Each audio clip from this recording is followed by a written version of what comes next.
Hello అండి, అందరికీ నమస్తే. Good morning. తెలుగులో ప్రధానమైన వార్తాపత్రికలలో వచ్చిన ముఖ్యమైన వార్తాంశాల విశ్లేషణ ఈ వీడియోకి స్వాగతం.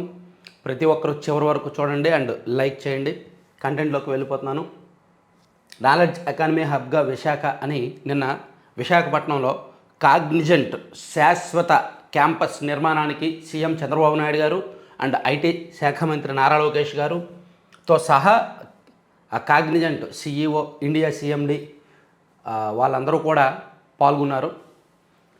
పర్యాటక రంగానికే కాకుండా టెక్నాలజీకి విశాఖ కేంద్రంగా మారుతుంది. స్టార్టప్ కంపెనీలను భారీగా ప్రోత్సహిస్తాం. రాష్ట్రానికి డేటా సెంటర్లు రావడానికి గ్రీన్ ఎనర్జీ కారణం. ఏఐ డేటా హబ్గా విశాఖ, శాటిలైట్ సిటీగా శ్రీహరికోట, డ్రోన్ సిటీగా వార్వకల్లు, ఏరోస్పేస్ సిటీగా అనంతపురం, ఎలక్ట్రానిక్ సిటీగా తిరుపతి, మెడ్టెక్ జోన్ పార్కుగా విశాఖ, తొలి క్వాంటమ్ కంప్యూటర్ కేంద్రంగా అమరావతి ఎదుగుతున్నాయని మీకు ఇక్కడ చూస్తే ఏమర్థమవుతోంది?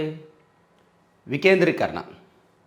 వార్వకల్లు, శ్రీహరికోట, అనంతపురం, తిరుపతి, విశాఖ, అమరావతి ఇలా ఒక్కొక్క ప్రాంతానికి ఒక్కో స్పెషలైజేషన్ ప్రత్యేకత తీసుకొస్తాము అని సీఎం చంద్రబాబు నాయుడు గారు చెప్పారు. నాలెడ్జ్ ఎకానమీ ఏఐ హబ్గా విశాఖ, $135 బిలియన్ ఆర్థిక వ్యవస్థగా విఈఆర్ అంటే Visakha economic region. CM Chandrababu వెల్లడి. విశాఖలో కాగ్నిజెంట్ క్యాంపస్ నిర్మాణానికి భూమి పూజ. 25,000 ఉద్యోగాలు కల్పిస్తామంటూ సీఎం సమక్షంలో కాగ్నిజెంట్ సీఈఓ హామీ. విశాఖలో ఐటీ ఎకోసిస్టమ్ ఏర్పడుతోంది. ఇంటర్నెట్ విప్లవంతో పాటు ఐటీ ఫస్ట్ మూవర్ అడ్వాంటేజ్ తీసుకున్నాము. అందుకే ఐటీకి వెన్నెముకగా భారతీయులు నిలిచే పరిస్థితి వచ్చింది. ఇప్పుడు ఏఐ విషయంలోనూ ఫస్ట్ మూవర్ అడ్వాంటేజ్ తీసుకోవాలని భావిస్తున్నాము. ఆ దిశగానే ఏఐ డేటా సెంటర్లతో ఐటీ డెస్టినేషన్గా నాలెడ్జ్ ఎకానమీ కేంద్రంగా విశాఖ తయారవుతోంది అని ముఖ్యమంత్రి చంద్రబాబు వెల్లడించారు. సో ఇది చాలా మంచి అంశం అండి. విశాఖపట్నం భవిష్యత్తు మారబోతోంది. మనకిప్పుడు మన దగ్గరలో ఐటీ సెంటర్లు అంటే ఇన్ఫర్మేషన్ టెక్నాలజీ ఐటీ ఎంప్లాయీస్కి బెంగళూరు అండ్ హైదరాబాదు కేంద్రంగా ఉన్నాయి కదా. సో దేశం మొత్తం మీద బెంగళూరుని ఎలక్ట్రానిక్ సిటీ అంటారు అండ్ హైదరాబాదు, బెంగళూరు రెండు కూడా ఐటీలో పోటీ పడుతున్నాయి. వాటిని మించే స్థాయిలో, వాటిని మించి ఉద్యోగాల కల్పన, ఎకనమిక్ రీజియన్గా డెవలప్ అవ్వడం కావచ్చు అండ్ భారీగా పెట్టుబడులు రావడం అండ్ వాటికంటే ఏఐ డేటా సెంటర్లు, ఏఐ ఆ రెండింటికి కూడా ప్రపంచవ్యాప్తంగా కేంద్రంగా విశాఖ ఎదగబోతోంది. ఇది మంచి అంశం. అయితే ఇది 2025 డిసెంబర్ కాబట్టి 2028 నాటికి విశాఖలో మనం దీనికి సంబంధించిన అంశాలు కళ్ళెదురుగా దీని రిజల్ట్ చూడొచ్చు. ఇప్పుడిప్పుడే ఒప్పందాలు జరుగుతున్నాయి, శంకుస్థాపనలు జరుగుతున్నాయి కాబట్టి ఒక 3 ఏళ్లలో దీని ఫలితాలు మనం చూడొచ్చు అన్నమాట.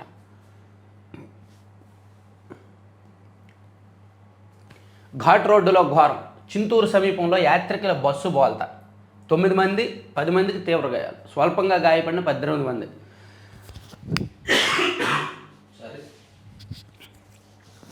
అరకు నుంచి భద్రాచలం వెళ్తున్న ఒక బస్సు, యాత్రికుల బస్సు ఘాట్ రోడ్డులో బోల్తా పడిందండి.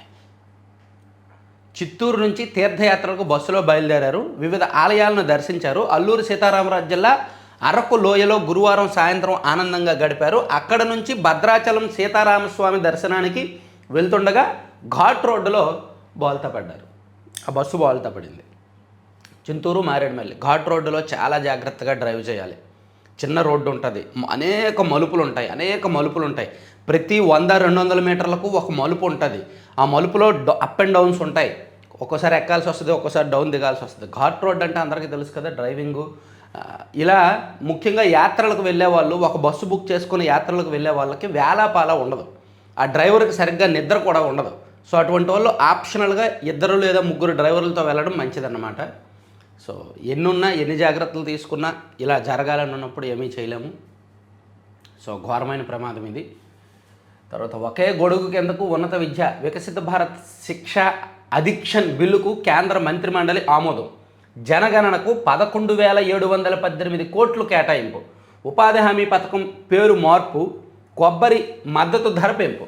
నిన్న కేంద్ర కేబినెట్ భేటీ జరిగింది. ఈ కేబినెట్లో అనేక అంశాలు చర్చించారు. దానిలో అత్యంత కీలకమైన అంశం జనగణన కోసం 11,718 కోట్లు కేటాయించారు. జనగణన పూర్తయ్యేసరికి 2028 అవ్వచ్చు. అప్పటికే మన రాష్ట్ర అసెంబ్లీ ఎన్నికలకు ఏడాది గడువు ఉంటుంది. జనగణన పూర్తయిన తర్వాతే నియోజకవర్గాల పునర్విభజన జరుగుద్ది. కాబట్టి జనగణన పూర్తయిన ఏడాదిలో నియోజకవర్గాల పునర్విభజన అవకాశం ఉండదు. కాబట్టి 2034 నాటికి నియోజకవర్గాల పునర్విభజన అనే అంశం ఇదిగో ఆంధ్రజ్యోతిలో రాశారు. 2029 ఎన్నికలు పాత సీట్లతోనే నియోజకవర్గాల పునర్విభజనకు జనగణన అడ్డు. వచ్చే ఏప్రిల్ నుంచి దేశవ్యాప్తంగా జనాభా లెక్కల ప్రక్రియ 2028 జూన్కు పూర్తయ్యే అవకాశం. ఆ తర్వాత పునర్విభజనకు మరో ఏడాదిన్నర. అప్పటికి ముగిసిపోనున్న 2029 ఎన్నికలు. ఇక 2034 ఎన్నికల నాటికే కొత్త స్థానాలు.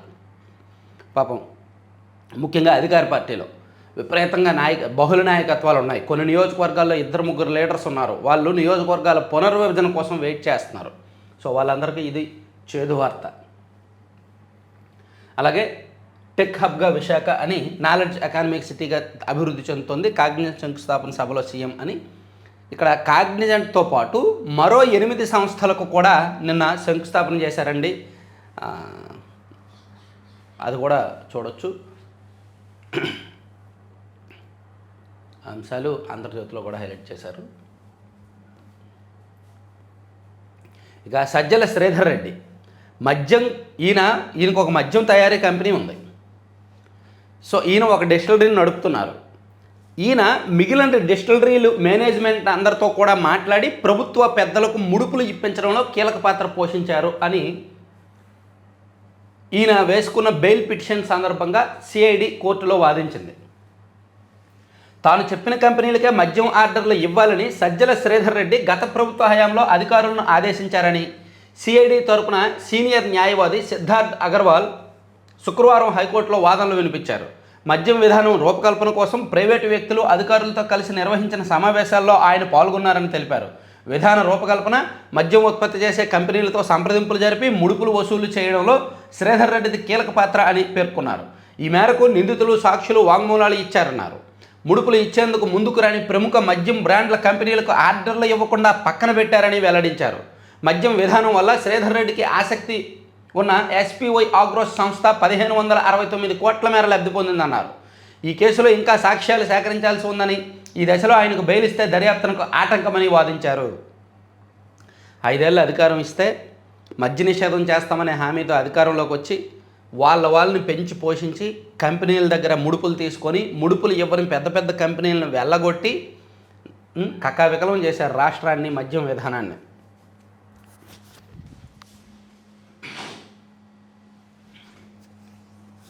అటువంటి వాళ్ళకి మళ్ళీ అధికారం ఇస్తే ఈ రాష్ట్రం ఏమైపోద్దో ఆలోచించండి. ఇక అంధ క్రికెటర్లకు అండగా నిలవాలి ఉప ముఖ్యమంత్రి పవన్ కళ్యాణ్. మహిళల అంధ క్రికెట్ జట్టు సభ్యులకు 84 లక్షల సొంత డబ్బు ఇచ్చారండి. పవన్ కళ్యాణ్ గారు తన సొంత నిధులు ఇవ్వడంలో ఏమాత్రం ఆలోచించరు, ఏమాత్రం మారు ఆలోచన ఉండదు. దేనికైనా సరే ఇమీడియట్గా ఆయన తన సొంత డబ్బు ఇచ్చేస్తారు, ధారాళంగా ఇస్తారు. సో అటువంటి సేవాగుణం ఉన్న అరుదైన నాయకుడు ఆయన. సో ఆయన 84 లక్షలు అంధ మహిళల క్రికెట్ జట్టు సభ్యులకు ఇచ్చారంట. ఒక్కొక్క ప్లేయర్కు 5 లక్షల చొప్పున ఇచ్చారంట. అలాగే సహాయకులకు 2 లక్షల చొప్పున ఇచ్చారు నిన్న. తర్వాత ఇవన్నీ లోపలలో ఉన్నాయిలే. ఏసీసీ సిమెంట్స్కు తాకీదు జారీ చేసిన ప్రభుత్వం. వారంలో భారతీయ సిమెంట్, రామ్కో సిమెంట్స్ లీజులకు సైతం నోటీసులు. కేంద్ర నిబంధనలకు విరుద్ధంగా జగన్ హయాంలో సున్నప్రాయ లీజులు మంజూరు. వీటిపై ఇప్పుడు చర్యలు మొదలు. అధికారంలో అడ్డంగా పెట్టుకొని వైసీపీ హయాంలో ఏం చేశారంటే అది ఇదేం లేదు. సాక్షిపత్రిక సర్క్యులేషన్ పెంచుకున్నారు, వాలంటీర్ల వ్యవస్థను తీసుకొచ్చారు. రాష్ట్ర వ్యాప్తంగా 2,40,000 మంది వాలంటీర్ల ద్వారా సాక్షిపత్రిక కొనిపించారు. ప్రతి ప్రభుత్వ కార్యాలయంలో సాక్షిపత్రికను అవసరం లేకపోయినా 5 వేసి 10 వేసి వేయించారు. వాళ్ళ చేత బిల్లులు కట్టించుకొని అడ్డంగా సర్క్యులేషన్ పెంచుకున్నారు. అది ఒక తప్పు అయితే వాళ్ళ కంపెనీలు, సొంత కంపెనీలకు డబ్బులు ఇండైరెక్ట్గా పరోక్షంగా లీజులు డబ్బులు కేటాయిస్తూ ఇదిగో వాళ్ళ సొంత కంపెనీ భారతీయ సిమెంట్స్కు, రామ్కో సిమెంట్స్, ఏసీసీ వీళ్ళందరికీ నిబంధనలకు విరుద్ధంగా లీజులు ఇచ్చారంట. వేలం ద్వారానే లీజులు కేటాయించాలని 2015, 2021లో కేంద్ర గనుల శాఖ చట్ట సవరణ చేసినా సరే దీనికి విరుద్ధంగా వైకాపా ప్రభుత్వం 2023, 2024లో 4 సున్నపురాయి లీజులను దరఖాస్తు విధానంలో మంజూరు చేయగా వాటిపై ఇప్పుడు చర్యలు మొదలయ్యాయి. ఆ లీజుల రద్దు దిశగా ప్రభుత్వం తొలి అడుగు వేసింది. అసోసియేటెడ్ సిమెంట్ కంపెనీస్, ఏసీసీ, ప్రస్తుతం అదానీ సిమెంట్స్ దక్కించుకున్న సిమెంట్ గ్రేడ్ సున్నపురాయి లీజు రద్దుకు ప్రభుత్వం నోటీసు జారీ చేసింది. మీరు లీజు పొందిన విధానం నిబంధనలకు విరుద్ధమని, ఆ లీజును ఎందుకు రద్దు చేయకూడదో వివరణ ఇవ్వాలంటూ నోటీసులో పేర్కొంది. 2 వారాల్లో వివరణ ఇవ్వాలంటూ నోటీసులో పేర్కొందనమాట. సో వాళ్ళు ఇచ్చే వివరణ బట్టి వాళ్ళ మీద చర్యలు ఉంటాయి. ఆ తర్వాత భారతీయ సిమెంట్స్ అండ్ రామ్కో సిమెంట్స్ మీద కూడా చర్యలు ఉంటాయని రాసుకొచ్చారు.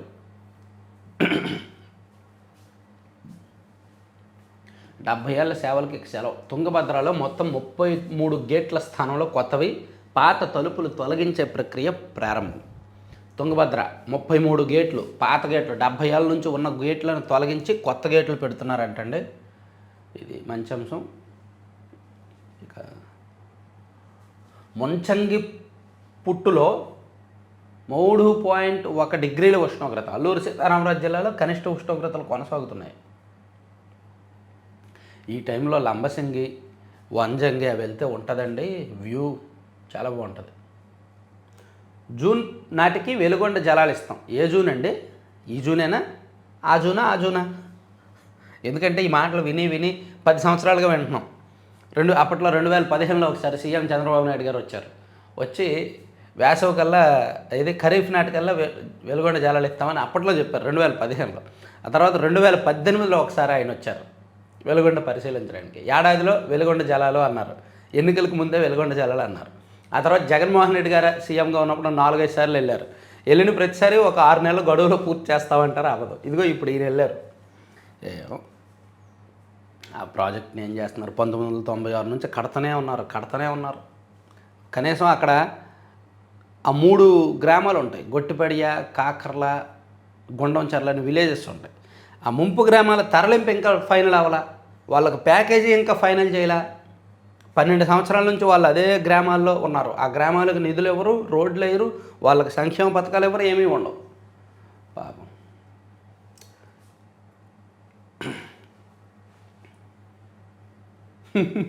ఇది సంగతి. కార్టూన్ చూడండి. కర్ణాటకలో సీఎం డీకేలు విందు రాజకీయాలు. ఎవరి మాట కాదనలేక పీకల మీదకి తెచ్చుకున్న డాక్టర్. అంటే ఎమ్మెల్యేలు వీళ్ళ విందు రాజకీయాలకు డీకే గారు విందుకు వెళ్తున్నారు, సీఎం గారు విందుకు వెళ్తున్నారు. ఇద్దరు విందులకు వెళ్ళి ఇలా పెరిగిపోతున్నారంట. ఎవరి మాట కాదనలేక పీకల మీదకి తెచ్చుకుంటున్నారు. అంటే దాని అర్థం ఎమ్మెల్యేలు అటు ఇటు తేల్చుకోలేక తర్జన పడుతున్నారు. సో వాళ్ళిద్దరి మధ్య జరుగుతున్న ఆధిపత్య పోరులో. రవీంద్ర భారతి ప్రాంగణంలో 15న ఎస్పీ బాలు విగ్రహ ఆవిష్కరణ. మంచిది. ఈడబ్ల్యూఎస్ క్రెడిట్ కోఆపరేటివ్ సొసైటీల అర్థం ఏర్పాటు చేస్తాం. మంత్రి సవిత. కంటి శస్త్రచికిత్సకు వెళ్ళి నేత్రదాత అయ్యారు. ఆ దంపతులు తమ కళ్ళకు శస్త్రచికిత్స చేయించుకోవాలని ఆసుపత్రికి వెళ్ళారు. తీరా అక్కడ భర్త గుండెపోటుకు గురై చనిపోయారు. ఆ దుఃఖంలోనూ చనిపోయిన తండ్రి నేత్రాలను కుమారుడు దానం చేసి ఔదార్యం చాటుకున్నారు. అంద క్రికెటర్లకు అండగా నిలవాలి. కళ్యాణ్ని అధిగమించి వారు సాధించిన ప్రపంచ కప్ ఎందరికో స్ఫూర్తి. ఉప ముఖ్యమంత్రి పవన్ కళ్యాణ్ ప్రశంసలు. మహిళల క్రికెట్ జట్టు కెప్టెన్ దీపిక తమ గ్రామానికి మట్టి రోడ్డే దిక్కని, రహదారి సౌకర్యం కల్పించాలని శుక్రవారం ఉదయం పవన్ కళ్యాణ్ కోరగా సాయంత్రానికి రోడ్డు నిర్మాణానికి అనుమతులు ఇచ్చేలా ఆయన చర్యలు చేపట్టారు. సూపర్ అండి. కేజీ కల్తీ నెయ్యికి 25 రూపాయలు కమిషన్ డిమాండ్ చేశారు. ఎవరు ప్రోద్బలంతో కమిషన్ వసూలు చేశారో దర్యాప్తులో తేలాలి. హవాలా మార్గంలో చిన్నప్పన్నకు సొమ్ము. బెయిల్ పిటిషన్ను కొట్టేయండి. హైకోర్టులో సిట్ తరపున సిబిఐ వాదనలు. కేజీకి 25 రూపాయలు కమిషన్ అంటండి ఈయన. ఎన్ని లక్షల కేజీలకి ఎన్ని లక్షల 25 రూపాయలు వచ్చారో బాబు. విశాఖపట్నంలో ఆయనకు 14 ఫ్లాట్లు ఉన్నట్లు గుర్తించారు. అప్పటి తితిది చైర్మన్ వైవి సుబ్బారెడ్డికి చిన్నప్పన్న పిఏగా వ్యవహరించారని కోర్టు దృష్టికి తెచ్చారు. సో 14 ఫ్లాట్లు కొన్నాడంట విశాఖపట్నంలో. హవాలా మార్గంలో కోట్ల ఆయనకు వచ్చాయంట. ఇక కల్తీ కేసులో వారంలో మళ్ళీ ఛార్జ్షీట్. నిందితులుగా 36 మంది నమోదు. తితిదే మాజీ జీఎం, వ్యాపారి కస్టడీ పూర్తి. షర్మిల చర్యలతో ఒప్పందాల అమలు వద్దనుకున్నా, ఆమెకు చట్టబద్ధ హక్కులు లేవు. అప్పీలు వేసే అర్హత సరస్వతి పవర్ కంపెనీకి లేదు. NCLATలో జగన్ కౌంటరు. సరస్వతి పవర్ లిమిటెడ్తో పాటు కొన్ని ఆస్తులను ప్రేమతో చెల్లి షర్మిలకు ఇవ్వాలని నిర్ణయించి 2019 ఆగస్టు 31న అవగాహన ఒప్పందం, వాటాల బదిలీల ఒప్పందం కూర్చుకున్నామని. అయితే షర్మిల రాజకీయంగా వ్యక్తిగతంగానూ తన ప్రతిష్టను దెబ్బతీయడంతో ఈ ఒప్పందాలను అమలు చేయకూడదని నిర్ణయించుకున్నట్టు. అంటే ఫస్ట్ ప్రేమతో ఇచ్చి ఆ తర్వాత ఆమె నా మాట వినట్లేదు, నా చెల్లి నా మాట వినట్లేదు, నా కంట్రోల్లో ఉండట్లేదు కాబట్టి నేను ఇవ్వను అని చెప్పి, ఆస్తి ఇవ్వను అని చెప్పి అన్నాడంట. సరస్వతిలో వాటాల బదలాయింపు మధ్యంతర ఉత్తర్వులు ఇవ్వండి. ఏదో కష్టపడి సంపాదించినట్టు దీనికోసం కొట్టుకోవడం ఏంటో, అధికారం అడ్డం పెట్టుకొని సంపాదించుకున్నారు, దీనికోసం కొట్టుకుంటున్నారు. దశల వారీగా ఆర్టీసీ కార్మికుల సమస్య పరిష్కారం. ఓకే. పంట కాలువలోకి వాహనం దూసుకెళ్ళి 3 మృతి.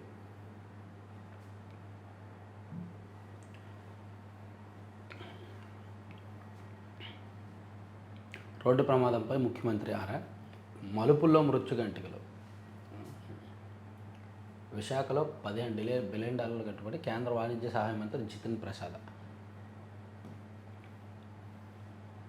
విశాఖలో యూనివర్సిటీ ఆఫ్ వెస్ట్రన్ ఆస్ట్రేలియా కేంద్రం మిడ్టెక్ జోన్తో ఒప్పందం. అలాగే నిన్న ఉత్తరాంధ్ర ప్రాంతంలో సీఎం గారు ఏరియల్ సర్వే చేశారంట. ఐటీ టూరిజం హబ్, భోగాపురం విమానాశ్రయం పనుల పరిశీలన, అలాగే గూగుల్ కోసం భూసేకరణ జరుగుతుంది కదా, గూగుల్ ఏఐ డేటా హబ్ కోసం. సో ఆ ప్రాంతాన్ని కూడా సీఎం గారు పరిశీలించారు. ఇవన్నీ ఇందులో రాశారు. కేరళను మించి పర్యాటక అభివృద్ధి, ఏపీలో మౌలిక వసతులు కల్పిస్తే సాధ్యమే, పర్యాటకానికి పారిశ్రామిక హోదా చక్కని నిర్ణయం, పెట్టుబడులు పెట్టడానికి సిద్ధంగా ఉన్నాం, ప్రముఖ పర్యాటక సంస్థల ప్రతినిధులు వెల్లడి. AP chamber of commerce business ఎక్స్పోలో పర్యాటక రంగంపై సదస్సు అంట. Tourism, automobiles, technology, food and fashion దీని మీద ఎక్కువగా ఖర్చు పెడుతున్నారు జనం. ఒకప్పుడులో లేదు, ఇప్పుడు జనం కూడా ఖర్చు పెట్టడానికి సిద్ధమవుతున్నారు కాబట్టి పర్యాటకం బాగానే ఉంటుంది. ఇక ప్రాంతీయ ప్రణాళిక బోర్డులకు తొలి అడుగు, Visakha economic region board CM చైర్మన్గా స్టీరింగ్ కమిటీ. లేబుల్ తయారీలో ఆ 3 కీలకం. రమేష్, అల్లాబక్ష్, సతీష్ల పాత్రపై 2వ ఛార్జ్షీట్. నిష్కలంక రాజకీయాలకు ప్రతిరూపం వాజ్పేయి. ప్రపంచంతో విశాఖ పోటీ, కాగ్నిజెంట్ రాక టెక్ యుగానికి నాంది, ఏపీ ఎకనామిక్ పవర్ హౌస్గా విశాఖను తీర్చిదిద్దామని మెట్టెక్తో సహా ఇతర సంస్థలు చాలా శంకుస్థాపన చేశారు. వాటన్నింటినీ ఇచ్చారనమాట.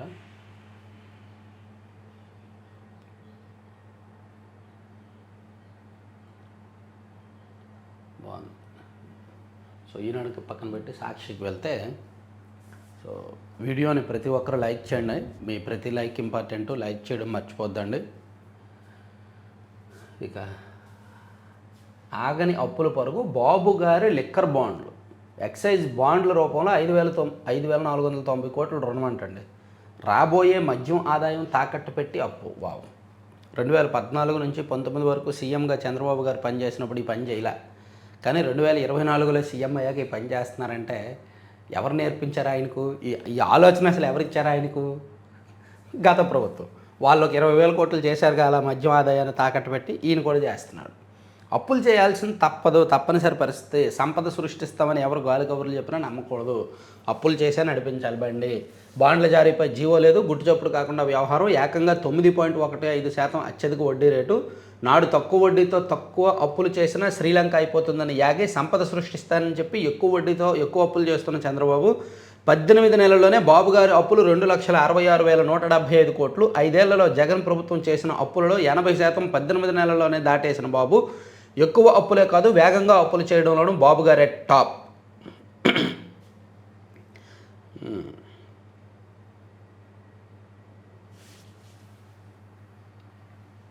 మృత్యులోయ ప్రమాదం ఒకటి రాశారు.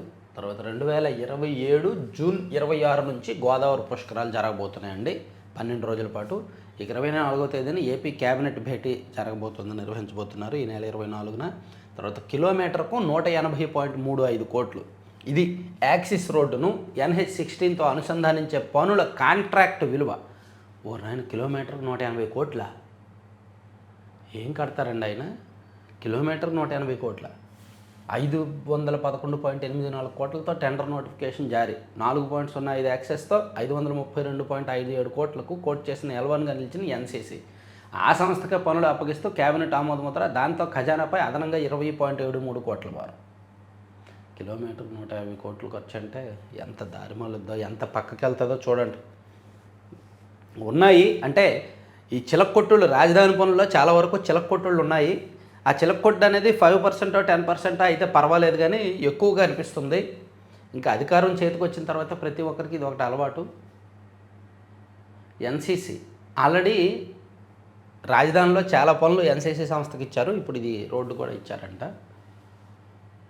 సో కిలోమీటర్ 180 కోట్లు అంటే మేబీ వాళ్ళు ఫుట్పాత్లు నిర్మిస్తారు అండ్ దానికి సంబంధించి స్ట్రీట్ లైటింగు, మధ్యలో డివైడర్ ఏర్పాటు అన్నీ ఉంటాయి. ఎంతైనా సరే అది ఎక్కువే. కోర్ 5 సూపర్ క్లబ్బు 5 దేశాల సరికొత్త పవర్ గ్రూప్.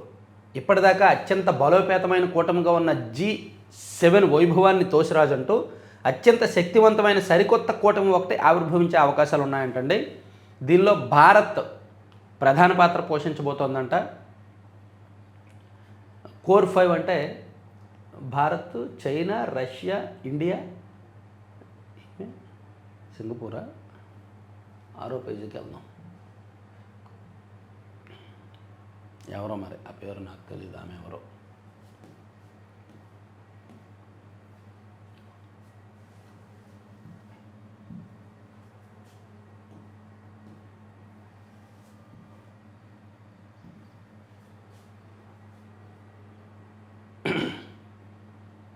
ట్రంప్ సంకేతాలు, యూరప్ దేశాలకు చెక్ అంట.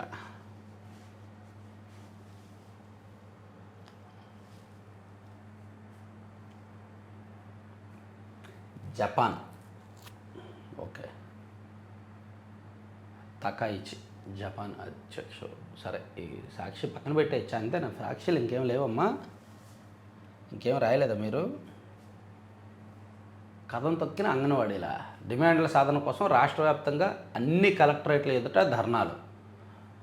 అంగన్వాడీకి చాలా హామీలు ఇచ్చారు కూటమి వాళ్ళు అధికారంలోకి రాకముందు, అధికారంలోకి వచ్చాక చేతులు ఎత్తేసారు. అందుకని తర్వాత 1 కోటి సంతకాల ఉద్యమానికి అనూహ్య స్పందన. 2 కోట్ల సంతకాలు వచ్చేసేయాలండి, నమ్మేస్తారులే జనం. ఓకేనా? 1 కోటి సంతకాల ఉద్యమానికి స్పందన ఎక్కువ అయిపోయిందంట. వాళ్ళు 1 కోటి అనుకుంటే ఎక్కువ వచ్చేసాయంట. ఆ సంతకాలు ఎక్కడ దాయాలో తెలియట్లేదంట కబూర్లు. ఓకే, యాడ్లు ఇచ్చారు, వెళ్ళిపోవచ్చు. ఇంకా సాక్షిని పంపించేయచ్చు వాళ్ళకి. ఆంధ్రజ్యోతిలో ఈ 2 బ్యానరు వేశారు. ఇక పొందూరు ఖద్దరుకు GI ట్యాగ్ ఫలించిన కేంద్ర మంత్రి రామ్మోహన్ కృషి. పొందూరు ఖద్దరుకు పూర్వవైభవం సాధించేందుకు కేంద్ర మంత్రి రామ్మోహన్ నాయుడు చేసిన ప్రయత్నం ఫలించింది. పొందూరు ఖాదీకి భౌగోళిక గుర్తింపు ప్రకటిస్తూ వాణిజ్య పరిశ్రమల శాఖ పరిధిలోని భౌగోళిక సూచీల రిజిస్ట్రీ శుక్రవారం అధికారిక పత్రాన్ని జారీ చేసింది. మన రాష్ట్రంలో కొన్ని ప్రాంతాలు ఆ ఖద్దరు అండ్ చేనేతకు నిలయంగా ఉన్నాయి. వాటిని మనం కాపాడుకోవాల్సిన అవసరం ఉంది. మంగళగిరి, చీరాల, ధర్మవరం, పొందూరు, ఇటువంటివన్నీ, ఉప్పాడ, ఇటువంటివన్నీ ప్రత్యేకంగా ఉన్నాయి. వాటిని ఎన్ని తరాలైనా సరే వాటిని అలా కాపాడుకోవాలి. అలా కాపాడుకోవడానికి ప్రభుత్వాలు కూడా ముందుకు వేయాలి. కొత్త కొత్త స్టార్టప్లు కూడా రావాల్సి ఉంది. నేను మనకు నెక్స్ట్ మంత్ మ్యాగజైన్ లాంచింగ్ ఉంది కదా, ఆ తర్వాత ఇటువంటి ప్రాజెక్టుకి సంబంధించి కొన్ని స్టార్టప్ ఐడియాస్ అవి మనం డిస్కస్ చేస్తున్నాంలే. మ్యాగజైన్ లాంచింగ్ తిరుపతిలోనే అనుకుంటున్నాం. చాలామంది తిరుపతినే అన్నారు. సో మీకు డీటెయిల్స్ అన్ని వివరాలన్నీ మళ్ళీ చెప్తాము. ఇక జనగణనకు 11,718 కోట్లు, 2 దశల్లో నిర్వహణకు కేంద్ర కేబినెట్ ఆమోదం. జాతీయ గ్రామీణ ఉపాధి హామీ పథకం పేరు పూజ్య బాపు గ్రామీణ రోజ్గార్ యోజనగా మార్పు. అమ్మయ్య, బాపు పేరు తీయలేదు కదా. మహాత్మా గాంధీ జాతీయ గ్రామీణ ఉపాధి హామీ పథకాన్ని పూజ్య బాపు గ్రామీణ రోజ్గార్ యోజన అని పెట్టారంటండి. అంటే ఏమో మహాత్మా గాంధీ పేరు తీసేస్తారేమో బీజేపీ వాళ్ళకి, అది అలవాటు కదా అనుకున్నాను, తీయలేదు. బాపు గ్రామీణ రోజ్గార్ యోజనగా పెట్టారు.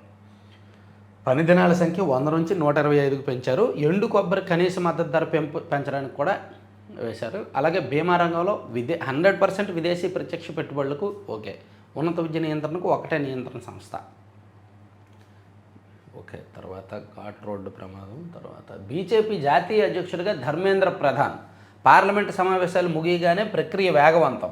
పరిశీలనలో భూపేంద్ర యాదవ్, శివరాజ్ సింగ్ ఖట్టర్ పేర్లు. ధర్మేంద్రకే అవకాశాలు అధికం.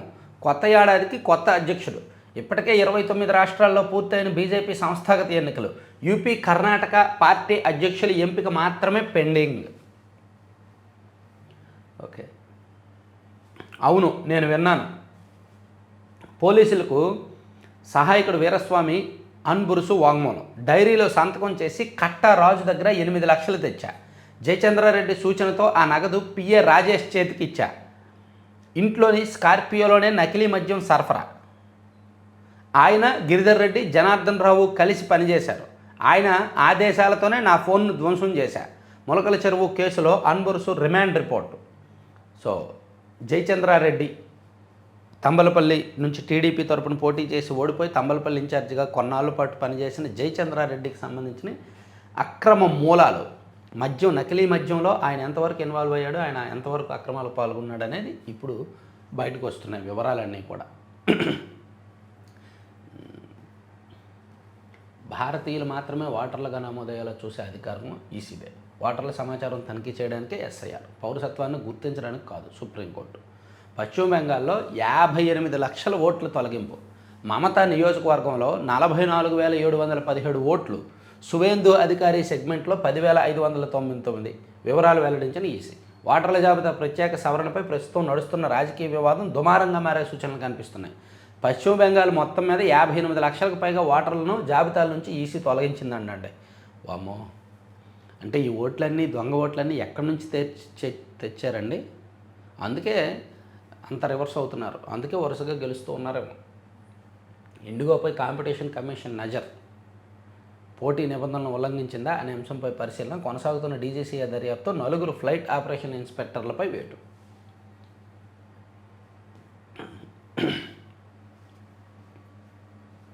భేష్, మనం బాగా పనిచేసాం.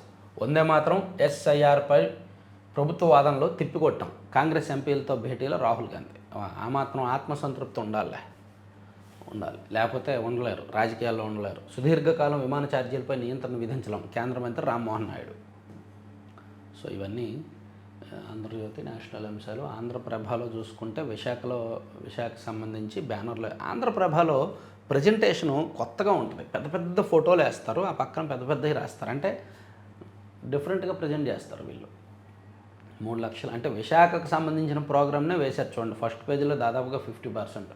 ఇక తమ్ముల జోష్, కీలక నియోజకవర్గాలకే ఫోకస్, ట్రబుల్ షూటర్లుగా ఇన్ఛార్జి మంత్రులకు బాధ్యతలు. 22 నుంచి వచ్చే 4 వరకు మంత్రులు, ఎమ్మెల్యేలు, కేడర్తో భేటీలు. 2 వారాలు 35 నియోజకవర్గాల్లో పర్యటనలు. 16న టీడీపీ పదవుల పండుగ. అదే రోజు పార్టీ నేతలతో లోకేష్ సమావేశం. లోకేష్ ది గ్రేట్, ఆయనకు ఓపిక ఎక్కువ, పట్టుదల రెట్టింపు. కాగ్నిజెంట్ ఐడియా దావోస్లో పుట్టిందే. విశాఖలో తక్షణమే ఏర్పాటు చేయాలని కోరిన లోకేష్. సమయం కావాలని చెప్పినా పట్టు వదలని మంత్రి.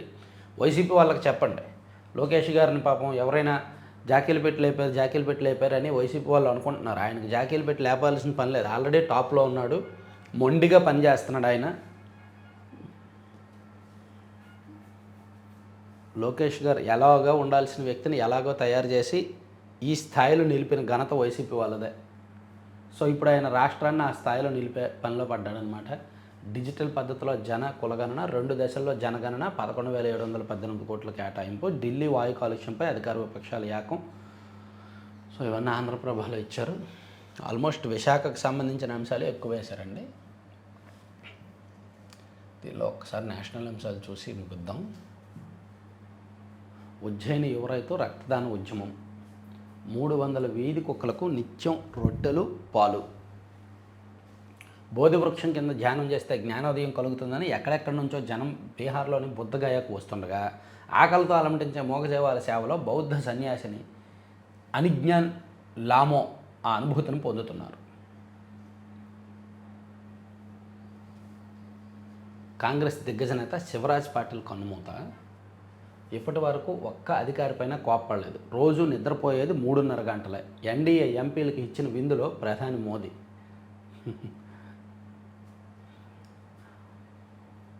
తాను ఇన్నేళ్ల వృత్తి జీవితంలో ఒక్క అధికారిపైన కోప్పడిన సందర్భం లేదని, అందుకు కారణం తాను అనుసరించే విధానమేనని ప్రధానమంత్రి నరేంద్ర మోదీ పేర్కొన్నారు. తాను రోజుకి నిద్రపోయేది 3.5 గంటలేనని, బయట వారికి ఇది తక్కువగా అనిపించినా గాఢ నిద్రలోకి వెళ్తాను కాబట్టి తనకు పూర్తి నిద్ర సరిపోతుందని ఎన్డీఏ ఎంపీలతో ఆయన అన్నారు.